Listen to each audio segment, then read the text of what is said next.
Hello everyone. तो आज हम देखने वाले हैं एक another most important theory, Erikson's theory of psycho social development. ये एक काफ़ी इम्पॉर्टेंट थ्योरी है एचटेट एग्ज़ाम के पॉइंट ऑफ व्यू से। जैसे ब्रॉन फैन ब्रेनर की थ्योरी में से डायरेक्ट क्वेश्चन एक पक्का ही पक्का आता है, उसी तरह एरिक्सन की थ्योरी में से भी डायरेक्ट क्वेश्चन पक्का आता है। ठीक है, इनकी थ्योरी का नाम है साइको सोशल डेवलपमेंट थ्योरी, और लाइफ स्पैन डेवलपमेंट थ्योरी भी इसको बोलते हैं, क्योंकि इसमें एरिक्सन ने पूरी लाइफ टाइम के एक्सपीरियंस को डेवलपमेंट पे क्या प्रभाव पड़ता है वो 8 स्टेजेस में दर्शाया है। ये one of the biggest theory मानी जाती है, क्योंकि इसमें बर्थ से लेके पूरी डेथ तक की एज के जो क्रिसेस होते हैं, जो एक्सपीरियंस होते हैं, सोशल एक्सपीरियंस, उनको बताया गया है। इसको आइडेंटिटी क्रिसेस भी बोलते हैं, क्योंकि एरिक्सन ने बताया है कि किसी भी पर्सन के लाइफ टाइम में उसके सामने बहुत सारी क्रिसेस आते हैं जिसे होके उन्हें गुजरना पड़ता है, और पॉजिटिव और नेगेटिव 2 टाइप की चीज़ें आती है। अगर वो पॉजिटिव चीज़ें अडेप्ट कर लेता है तो उसका डेवलपमेंट बहुत अच्छे से होता है, अदरवाइज़ अगर वो नेगेटिव चीज़ें अडेप्ट करेगा तो वो काफ़ी क्रिसेस भरी ज़िंदगी जीने के लिए मजबूर हो जाएगा। ये एरिक्सन ने बताया है। तो उन्होंने अपनी इस थ्योरी को 8 स्टेजेस में डिवाइड किया है।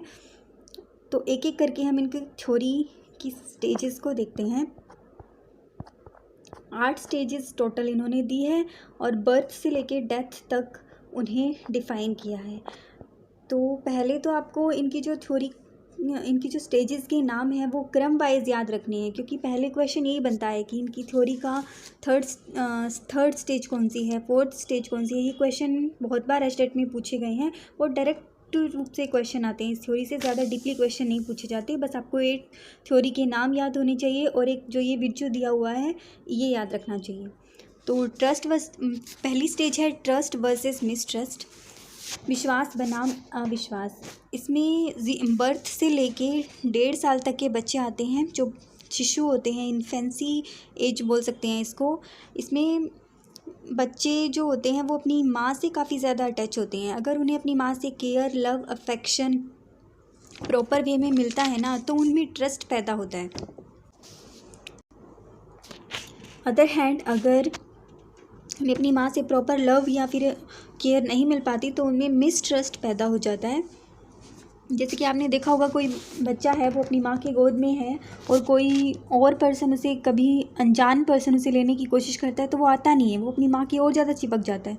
इसका मतलब उसमें कहीं ना कहीं मिसट्रस्ट है, या तो उसके एक्सपीरियंस रहे होंगे या कुछ ऐसा रहा होगा जिससे वो नहीं ट्रस्ट कर पा रहा सामने वाले से, और अपनी माँ के चिपका रहता है। सेकंड, कुछ बच्चे ऐसे होते हैं जो इजीली किसी पे भी आ जाते हैं, हंसते रहते हैं, तो उनमें ट्रस्ट डेवलप्ड हुआ है। तो इसकी एक विर्च्यू होती है होप। ये आपको याद रखनी है कि जो फर्स्ट स्टेज में जो विर्च्यू होती है डेवलप्ड, वो होप होती है। ये क्वेश्चन पूछा गया है कि होप किस स्टेज में डेवलप्ड होती है, तो ये first stage trust versus mistrust में डेवलप्ड होती है, जिसमें बच्चे को बहुत ज़्यादा केयर, लव, वार्मथ और अफेक्शन चाहिए होता है। ये फर्स्ट स्टेज थी। ट्रस्ट है पॉजिटिव साइड और मिसट्रस्ट है नेगेटिव साइड। इसी तरह उन्होंने हर स्टेज में पॉजिटिव और नेगेटिव साइड दोनों साइड दी हैं, और बताया है कि कैसे कौन सी साइड अडेप्ट करनी चाहिए और कौन सी साइड अडेप्ट हो जाती है या नहीं करनी चाहिए। तो ये फर्स्ट स्टेज थी। इनकी सेकंड स्टेज का नाम है autonomy versus shame and doubt, स्वायत्तता बनाम शर्म व संदेह।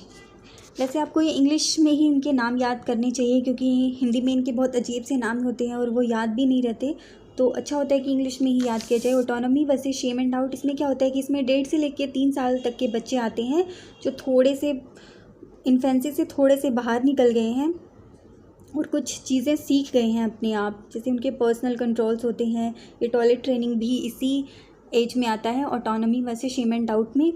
इसमें क्या होता है कि जो बच्चे होते हैं ना, वो अपने आप कुछ करने की ट्राई करते हैं, जैसे कि मैं अपने आप से कपड़े पहनूंगा या मैं अपने आप से चप्पल पहनूंगा। अगर उन्हें ऐसा करने दिया जाता है तो उनमें ऑटोनॉमी पैदा होती है। अगर वो कुछ भी उल्टा सीधे कपड़े पहन ले, कुछ भी करने, तो उन्हें करने दो, तो उनमें ऑटोनॉमी पैदा होगी। अदरवाइज़ उन्हें डांट दिया जाता है कि नहीं, तेरे से नहीं हो पाएगा, छोड़, तू गलत करता है, ये करता है, वो उसे डांट दिया जाए तो उसमें शेम एंड डाउट पैदा हो जाएगा। यही है, और इसमें जो विर्च्यू पैदा होता है वो विल है। याद रखना, फर्स्ट स्टेज में होप था और सेकंड स्टेज में विल, इच्छा शक्ति पैदा होती है सेकंड स्टेज में। ठीक है, इसका आपको नाम याद रखना है। उसके बाद थर्ड स्टेज है इनिशिएटिव वर्सेस गिल्ट, पहल बनाम हिंसा। ये कुछ autonomy versus shame and doubt जैसी ही है। जिसने ऑटोनॉमी अडेप्ट करी है सेकंड स्टेज में, वो इनिशिएटिव अडेप्ट करता है अच्छे से, और जिसने शेम एंड डाउट अडेप्ट किया है वो कुछ गिल्ट की तरफ चला जाता है। इसमें भी यही होता है कि जो बच्चे होते हैं ना, जो काम उनसे खुद से रिलेटेड नहीं होते, कुछ और काम, जैसे कि बच्चे अपनी मम्मी को करते देखते हैं कि मम्मी झाड़ू लगा रही है, तो वो भी झाड़ू लगाने की कोशिश करते हैं कि नहीं नहीं मैं झाड़ू लगाऊंगा, मैं बर्तन साफ़ करूंगा, ये काम मैं करूंगा। जो उनकी क्षमता से बाहर होते हैं वो काम करने की कोशिश बच्चे करते हैं जो देखते हैं। तो अगर उन्हें ऐसे काम करने दिया जाता है और उनकी कुछ प्रशंसा की जाए तो उनमें इनिशिएटिव पैदा होता है। अदरवाइज़ अगर उन्हें डांट फटकार के भगा दिया जाए कि नहीं तो नहीं हो पाएगा, तो नहीं गलत कर दिया, तो उससे गिल्ट पैदा होगा। अगर कोई बच्चा कहता है कि नहीं नहीं ये बर्तन मैं साफ़ करूँगा, और आप उसे बोलते हो कि नहीं तू तोड़ देगा, ये तोड़ देगा, तो डांट के भगा देते हो, तो गिल्ट पैदा हो जाएगा। उन्हें जैसा भी करना है करने दो, क्या हो गया, वो एक तोड़ेगा, दो तोड़ेगा, इससे उनमें बहुत ज़्यादा पॉजिटिविटी आएगी और वो इनिशिएटिव गेन करेगा। इसको प्ले एज भी बोलते हैं। और इसका विर्चू है पर्पज़। फर्स्ट का विर्चू था होप, सेकंड का विर्चू था विल, इच्छा शक्ति, और थर्ड का है पर्पज़। इनके नाम आपको अच्छे से याद रखने हैं। उसके बाद आती है, इसमें 3 से 6 साल तक के बच्चे आते हैं जो प्री स्कूल में थोड़ा बहुत जाने लगे हैं, प्री स्कूल के बच्चे इसमें आते हैं। उसके बाद आती है फोर्थ स्टेज, चाइल्डहुड के बच्चे इसमें आ जाते हैं, जो स्कूल को काफ़ी सीरियसली लेते हैं। इस एज में बच्चे अपनी टीचर्स की बातों को काफ़ी ज़्यादा गौर से सुनते हैं, उनकी बातें मानना स्टार्ट कर देते हैं। तो इस फोर्थ का नाम है इंडस्ट्री वर्सेस इन्फीरियरिटी। अब वो स्कूल जाते हैं तो उनका काफ़ी अच्छा ग्रुप भी बनता है, और उनको स्कूल में भी एक्टिविटी और होमवर्क काफ़ी दिए जाते हैं। और वो क्या करते हैं कि बच्चे अगर अपना स्कूल का होमवर्क अच्छे से कर पा रहे हैं, वो अपनी टीचर्स की नज़रों में काफ़ी ऊंचे उठ रहे हैं और अपनी ग्रुप में ऊंचे उठ रहे हैं, तो उनमें इंडस्ट्री की भावना पैदा होगी। वो और ग्रुप जोड़ेंगे और ग्रुप लीडर की तरह बिहेव करने लगेंगे। और यदि वो अपना काम ठीक से नहीं कर पा रहे, होमवर्क उन्हें ठीक से नहीं सॉल्व कर पा रहे हैं, कोई एक्टिविटी में पार्टिसिपेट नहीं कर रहे हैं, तो उनमें इन्फीरियरिटी पैदा होगी। तो कोई भी एक्टिविटी में पार्टिसिपेट करने के लिए पेरेंट्स को काफ़ी ज़्यादा उनकी हेल्प करनी चाहिए, उनको मोटिवेट करना चाहिए, तभी उनमें पॉजिटिव साइड डेवलप्ड होगी। ठीक है, अगर कोई टास्क वो गलत कर देते हैं, कोई होमवर्क गलत कर रहे हैं, तो उन्हें बोलना चाहिए कि कोई नहीं, फिर से ट्राई करो। या फिर उसे अगर हम ये बोल दें कि नहीं तो कर ही नहीं सकता, तो ये मैथ्स के सम सॉल्व कर ही नहीं सकता, ये तेरे से नहीं होगा, तो उनमें इन्फीरियरिटी की भावना पैदा हो जाएगी और वो लाइफ टाइम के लिए इसको अडेप्ट कर लेंगे। ठीक है, तो इंडस्ट्री वर्सेस इन्फीरियरिटी ये फोर्थ स्टेज थी। इसमें 6 से 12 साल के बच्चे आते हैं। होमवर्क, एक्टिविटी, स्कूल, ये इसके कीवर्ड्स हैं कुछ। तो यहाँ तक काफ़ी मोस्ट इंपॉर्टेंट रहती है ये 4 स्टेजेस। उसके बाद 5th स्टेज है आइडेंटिटी वर्सेस रोल कन्फ्यूजन। इसमें क्या होता है कि बच्चे एडोलसेंस की एज में आ जाते हैं और उनको समझ आने लगता है कि किसी की आइडेंटिटी होना बहुत ज़्यादा ज़रूरी है। अब जैसे कि बच्चे 10th पास कर लेते हैं, तो कईयों को लगता है कि मुझे मेडिकल लेनी चाहिए, मैं डॉक्टर बनूंगा। कईयों को लगता है नहीं इंजीनियर बनूंगा, तो मुझे नॉन मेडिकल चूज़ करनी चाहिए। कईयों को लगता है कि आर्ट्स चूज़ करनी चाहिए, मैं IAS की तैयारी करूंगा। तो कई होते हैं जो बिल्कुल सटीक रहते हैं कि नहीं मुझे तो डॉक्टर ही बनना है, मैं मेडिकल लूँगा। लेकिन कई कन्फ्यूजन में रहते हैं कि नहीं मुझे आर्ट्स लेनी चाहिए, मेरा ये सब्जेक्ट अच्छा है तो मुझे ये लेना चाहिए। उनको कुछ ज़्यादा पता नहीं होता कि मुझे लाइफ में आगे क्या करना है। और वो कन्फ्यूजन में आ जाते हैं। इसको बोलते हैं रोल कन्फ्यूजन। वो नहीं समझ पाते कि मैं आगे जाके क्या बनूंगा, क्या पहचान बनाऊंगा। वो कभी कुछ चूज़ करते हैं, कभी कुछ चूज़ करते हैं, उन्हें नहीं पता होता। ये रोल कन्फ्यूजन में आता है। और जो अच्छे से इस चीज़ को अडेप्ट कर लेते हैं कि मुझे डॉक्टर बनना है तो मुझे मेडिकल की पढ़ाई स्टार्ट कर देनी चाहिए, तो वो ये आइडेंटिटी में आता है कि मुझे आगे जाकर अपनी आइडेंटिटी एज अ डॉक्टर बनानी है। ठीक है, जो हम करना चाहते हैं वो मैं करूँगा। और रोल कन्फ्यूजन में जो करना चाहते हैं ना वो नहीं कर पाते, ये रोल कन्फ्यूजन में आता है। और इसमें जो विर्चू अडेप्ट होती है ये फिडिलिटी अडेप्ट होती है। 4th में हमने देखा था, 4th में जो विर्चू था वो कॉम्पिटेंस अडेप्ट हुआ था, मतलब कॉम्पिटेंसी आती है बच्चों में एक दूसरे के साथ, वो ग्रुप में रहते हैं तो उसे लगता है कि अगर उनमें इंडस्ट्री की भावना पैदा हुई है तो उन्हें लगता है कि हाँ मैं इससे कम्पीट करूँगा, मैं इससे आगे बढ़ूँगा, मैं इससे आगे बढ़ूँगा, मैं इस चीज़ में अच्छा कर सकता हूँ, मैं अच्छा कर रहा हूँ। तो पॉजिटिविटी इसमें कॉम्पिटेंस विर्च्यू डेवलप्ड होती है। और फिफ्थ स्टेज में आइडेंटिटी वर्सेस रोल कन्फ्यूजन में उनमें फिडिलिटी, जीवन जीने की निष्ठा पैदा होती है। अगर वो अपनी आइडेंटिटी अच्छे से बनाने में सक्षम हो पाते हैं तो उनमें फिडिलिटी का विर्च्यू है वो डेवलप्ड होता है। फिफ्थ स्टेज तक काफ़ी ज़्यादा क्वेश्चन पूछे जाते हैं, उसके बाद की थोड़ी सी कम इम्पोर्टेंट रह जाती है क्योंकि ये आफ्टर स्कूल के बाद की स्टेज होती है, बाकी आपको सारी ही याद रखनी है। सिक्स्थ स्टेज है intimacy versus isolation.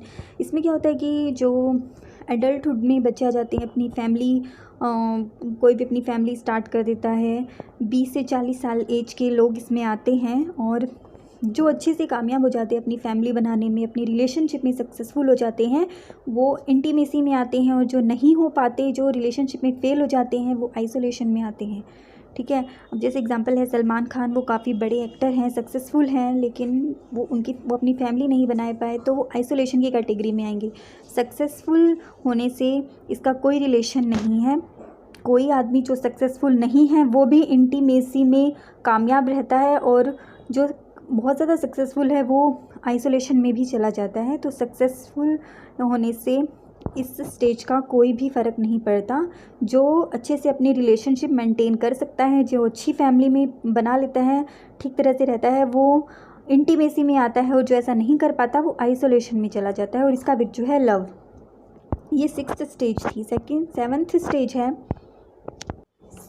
Seventh stage है जनरेटिविटी वर्सेस स्टैग्नेशन। इसमें 40 से 65 साल तक के व्यक्ति इसमें आते हैं। इसमें क्या होता है कि सब सक्सेसफुल भी हो चुके होते हैं, अपनी फैमिली बना चुके होते हैं पहले, तो उसके बाद कुछ लोग ऐसे होते हैं कि जो सोचते हैं कि मैंने अब सब कुछ कर लिया, अच्छे पैसे कमा लिए, अच्छी फैमिली बना ली, तो अब मैं कुछ नहीं करूँगा। आराम से उनकी ज़िंदगी थम जाती है, आराम से जीने की कोशिश करते हैं, वो स्टैग्नेशन में आते हैं। और जो उसके बाद सोसाइटी और कुछ लोग होते हैं जो सोसाइटी और फैमिली के लिए और कुछ करने की कोशिश करते हैं, जैसे रिटायरमेंट के बाद कुछ और काम करने की कोशिश करते हैं, या सोसाइटी में कुछ अच्छा डेवलप करने की कोशिश करते हैं, वो जनरेटिविटी में आते हैं। और जो आराम से बैठे रहते हैं, थम जाती है जिनकी लाइफ, वो स्टैग्नेशन में आते हैं। और इसमें जो विर्च्यू डेवलप्ड होता है वो केयर होता है। इसकी नेक्स्ट स्टेज है ईगो इंटीग्रिटी वर्सेस डिसअपियर। ये लास्ट स्टेज है जिसमें 65 से लेके डेथ तक चले जाते हैं लोग। और इसमें जो विर्च्यू डेवलप्ड होता है ये विजडम होता है। कुछ लोग होते हैं जो अपनी पूरी लाइफ में सेटिस्फाई रहते हैं कि जो मैंने अपनी लाइफ में कमाया है, जो कुछ किया है वो बहुत अच्छा किया है। सेटिस्फैक्शन जिनमें आता है वो इंटीग्रिटी डेवलप्ड होती है उनमें। और जो डिससेटिस्फाइड रहते हैं कि मैंने कुछ नहीं किया, मैंने अच्छे से जीवन नहीं जिया, और ये सोचते रहते हैं। आपने देखा होगा कई बड़े बूढ़े होते हैं, वो आराम से अपनी ज़िंदगी बिताते हैं, कई तो सेटिस्फाई रहते हैं, और कई है वो बहुत दुखी रहते हैं कि जो चाहता था वो नहीं कर पाया, ये नहीं मिला, वो नहीं मिला, वो डिस्पेयर में आते हैं। और इसमें जो विर्च्यू डेवलप होता है वो विजडम होता है। तो ये लास्ट स्टेज थी एरिक्सन की थ्योरी की। ये सारे एज और इनकी स्टेजेस के नाम और सारे विर्च्यू एक में मैंने लिख दिए हैं, ये आपको देख लेने हैं, अच्छे से याद कर लेने हैं। आपकी सारी क्रम वाइज इनके नाम याद रखने हैं। फर्स्ट स्टेज थी ट्रस्ट वर्सेस मिसट्रस्ट, सेकंड थी autonomy versus shame and doubt, third थी इनिशिएटिव वर्सेस गिल्ट, फोर्थ थी इंडस्ट्री वर्सेस इन्फीरियरिटी, और फिफ्थ थी identity versus role confusion, sixth थी इंटीमेसी वर्सेस आइसोलेशन, और सेवन्थ थी जनरेटिविटी वर्सेस स्टैग्नेशन, और एट्थ है लास्ट थी ईगो इंटीग्रिटी वर्सेस डिस्पेयर। ये डेथ तक जाती है ये स्टेज। तो बर्थ से लेके डेथ तक एरिक्सन ने पूरी स्टेजेस में इसको डिफ़ाइन किया है। आपको ये क्रम वाइज इनके नाम याद रखने हैं और इनके विर्च्यू याद रखने हैं। ठीक है, तो ये थी थ्योरी, इसमें से डायरेक्ट क्वेश्चन पूछा जाता है।